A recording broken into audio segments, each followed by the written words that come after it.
yes. that we're yes, talking sir. about. And then with my mother also, she had always taught me, look, I'm not going to be like your friend such and such, and where they done had a baby and their parent is raising them. If you have a baby, she said, you're going to take care of your own child. She Common said, values again. yes, sir. And she said, You make if your bed hard, you're going to sleep yes, in it. sir. And she always taught me Mhm. that if you go out and have a child, because that's something her mother instilled in them.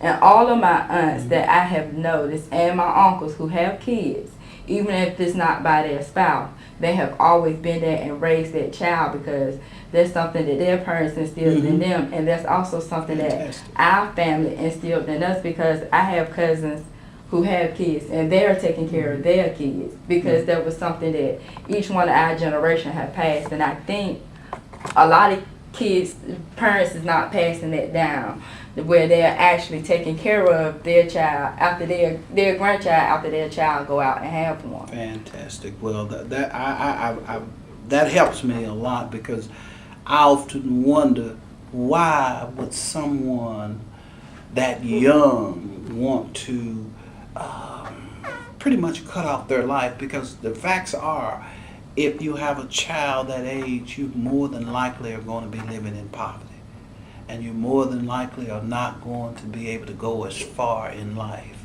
and that is something that you control. So is there a lack of self-control I think it's, among our youth? I think it's a lack of self-control and self-esteem. I know with some of the youth that I know that who has kids, their parents was very strict on them, didn't really want them talking or doing anything, and like as I stated, set the rules, said you're going to do this, that, and the third. With my mother and my father, they began talking to me about sex at a very early age. So whenever I had a problem or a situation, I could always go to them and not be afraid of being judged by my mother or my father. So I think that's another thing that's happening. A lot of youth, as they're at home with their mothers have such, or their fathers that have such a tight lock on them, that once they go out in the community or get off to college or something, they have that open space and they're free. So they don't know how to handle they don't know freedom. how to handle their freedom, because they always been held in. That's an interesting point of view. Yes, sir.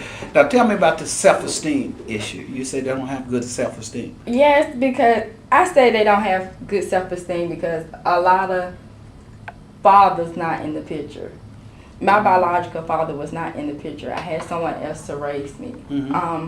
But he been raising me ever since I was a baby. So that's my daddy. And he always, my grandfather, which are the two main men in my life, and I love them dearly. My grandfather, he had passed.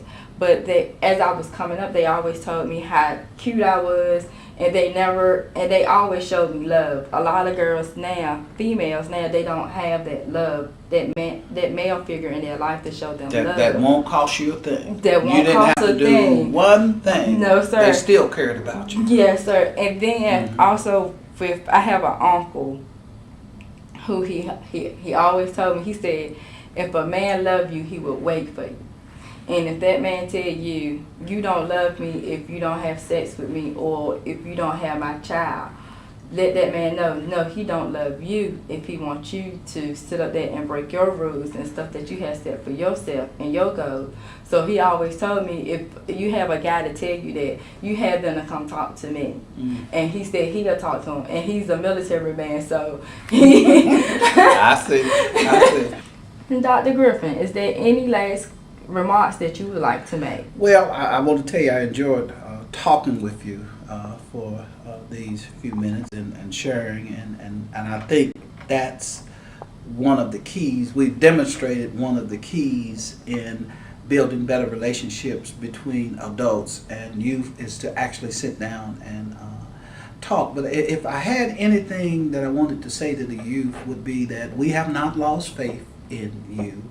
There are still things that can be done and will have to be done by you, by your generation, or else it won't be done. There are still things that we have in this United States of America and the world that we have to find cures for. Obviously, those are not our challenges, those are your challenges.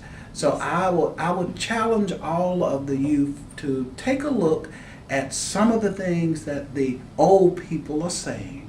See if there are any nuggets in there. There might be a few nuggets in there that may help them move on to their next place in life. Our role is to help you and push you and prod you along, and when times are appropriate, to tell you some things that are not going to be good for you. You may think they're good for you today, but we know in the long run there are certain values that we all have to keep. We all have to be honest. We all have to work hard. We all have to have perseverance. We all have to have faith in a high power bigger than us, because those things are going to come along, and there are going to be times we're going to need all of those values and more. So I would say we still love you. We still care about you. We're not going to give up on this side of life, and I would say keep on keeping on, and just try to, let's make the next 10 to 15 years, turn it around where we can say in history it was like this. But in this 10 to 15 year stretch, we made so much progress that it was time for us to look up and say, maybe, just maybe, we're going to make it as a nation and as a race of people.